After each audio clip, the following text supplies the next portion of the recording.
greet our friends everywhere with Chapter 6 of Dr. Ida, the story of Ida Scudder.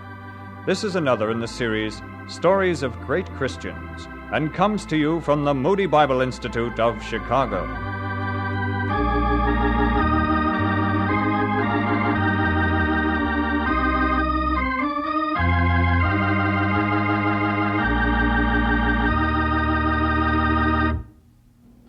Won't you join us in some breakfast, Ida?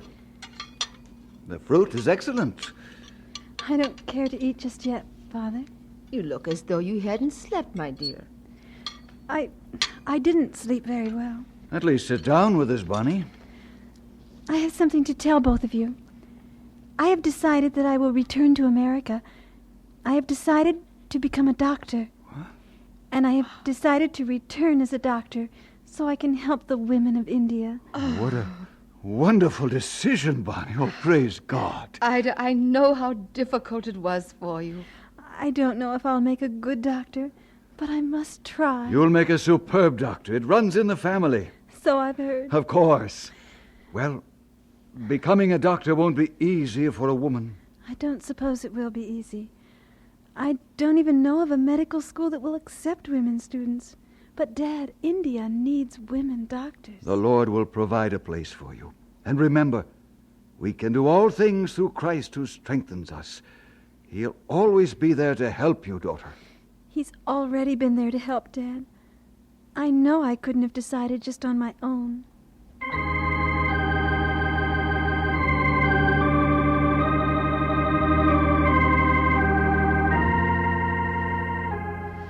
Ida, I can't tell you how happy I am for you.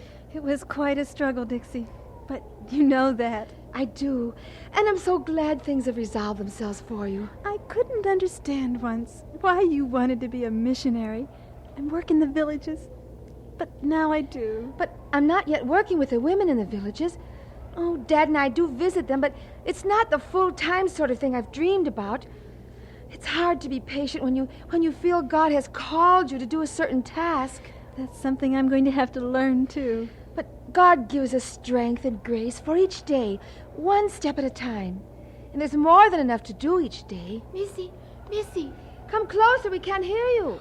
Please, is Missy John here? Oh, she must be looking for Aunt Sophia. My mother isn't here. She's in Tindivanam. Oh, Missy, how very sad. Who will name our baby? I don't understand. Missy John always find good Bible name for babies. We always come to her for names. Now we have new baby, and we need a new name. Is your baby a boy or girl? A boy. Ida, we have a job to do. Let's get our Bibles and find a name for this new baby boy.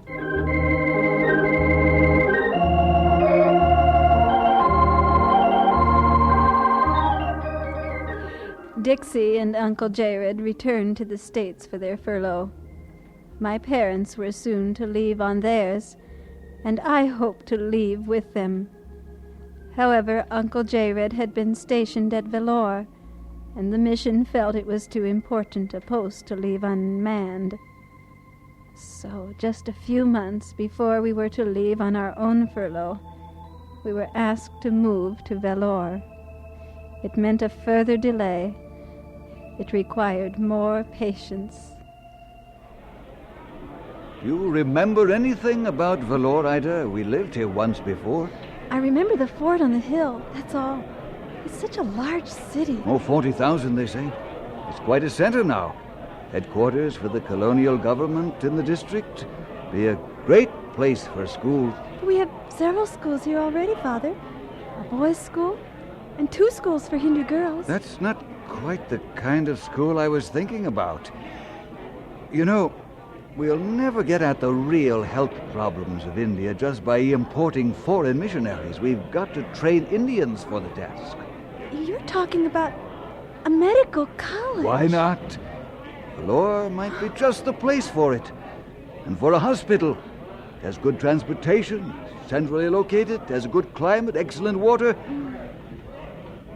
But it's an old man's dream. Oh, Dad, I believe in dreams. They're what make the world go round. Who knows? Vellore might just become the medical center of South India.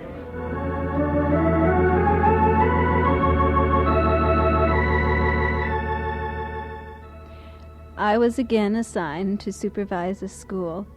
Well, really 2 schools, an assignment my cousin Dixie had had before her furlough. There were 93 girls in one school and 108 girls in the other, which was an indication that many of more progressive Hindus wanted to give not only their sons but also their daughters an education, even at what they considered to be a risk of exposure to a foreign religion. I was glad for the work because it kept my mind off the delay in returning to the States. And I was glad, too, that I could get out into the countryside from time to time. One weekend I journeyed to Ranipet. It was only 12 miles away. Ranipet was where I had been born. Ranipet was where another cousin worked, Lou Scudder by name, and a medical missionary. Scalpel? Do you mind terribly, Lou, if I watch? I'd have chased you out a long time ago if I did, Ida. Hand me some of that packing. Careful. You're so efficient. Have to be careful and quick. Most surgeons would be appalled if they saw the kind of operating room we have. Makeshift, unsanitary old barracks, not enough light. Hand me those long-nosed scissors. There to your right. Good girl. Lou, where should I go to school in the States? Doctors are a bit old-fashioned, you know. Not many medical schools will admit women. I know. You think women are soft and will faint at the sight of blood. Silly. You do pretty well at it, you know. I've watched Dad perform enough operations. Yeah, there is a school in Philadelphia. Have you ever hear of it? No. I believe it's called the Women's Medical College. Established just because the old fogies won't admit women at their schools. Why haven't I heard of it? Oh, it's small. Very, very small. Is it good? Oh, I need a good school, particularly one where I can specialize in gynecology and hopefully tropical diseases. Well, I really don't know much about the place. Do you have the address? Probably can find it in an old medical journal. Oh, Lou, do you suppose I'll ever learn to be a doctor? Give me the needle holder. Thread it. Here you are. Do I think you'll ever learn, huh? Well, here. Take these and finish the job. Oh, no, Lou. I couldn't. Oh, go ahead. You've seen your father make sutures before. Yes, Go on. Close up the incision. like this? Just keep on. Like you're doing. Now make it neat. That's very good. In fact, that's excellent, Ida. You have a real knack with the instruments. You work with them as though they were part of you, an extension of your hands and fingers. Yes, I think you'll learn to be a doctor, and you'll be a good one.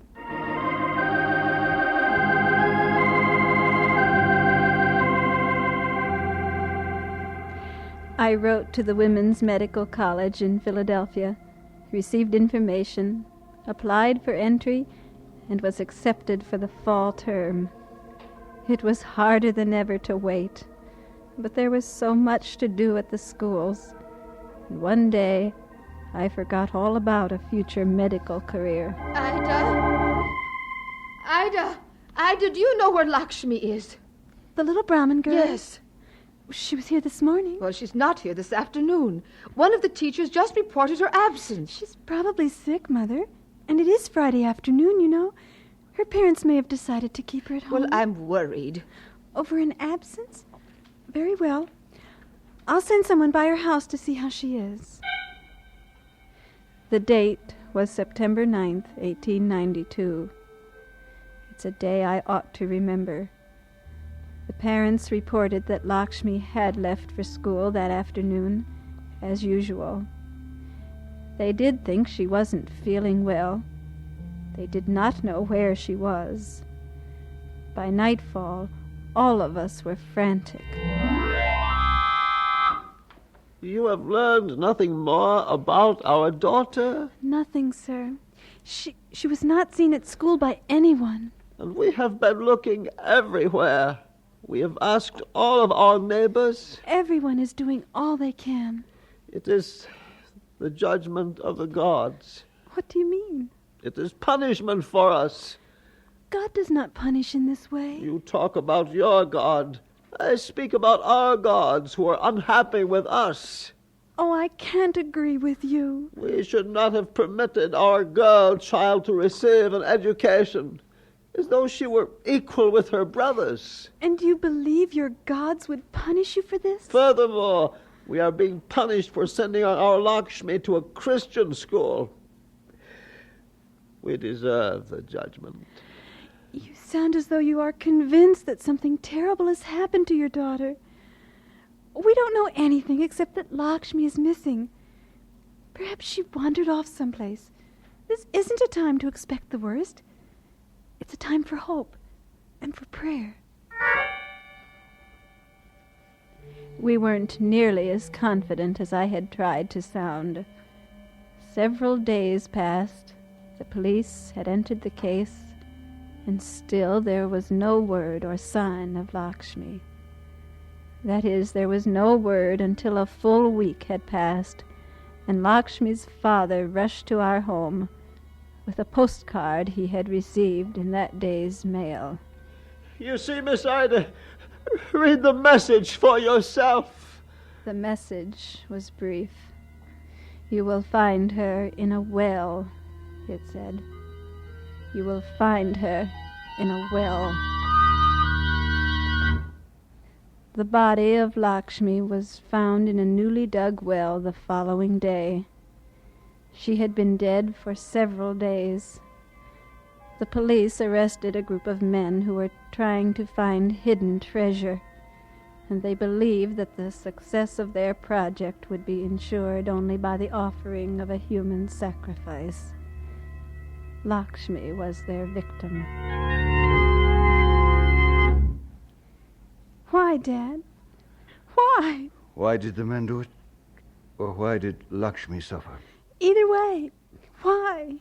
It's so senseless. The men did it because of their belief, a cruel faith which has produced many victims besides Lakshmi. As for Lakshmi, I don't have an answer. Misguided men killed her. We see victims of accidents at the clinic every day. Lakshmi was an accident victim too. I do know this, Ida. There will be more Lakshmis. There will be more victims until men's hearts are changed by Christ. I'm a medical doctor, and you hope to become one. We bind up the wounds, but both of us, as followers of Christ, are part of a much larger task, the healing of the people who cause the wounds. That's really why we're here, and why so much more must still be done.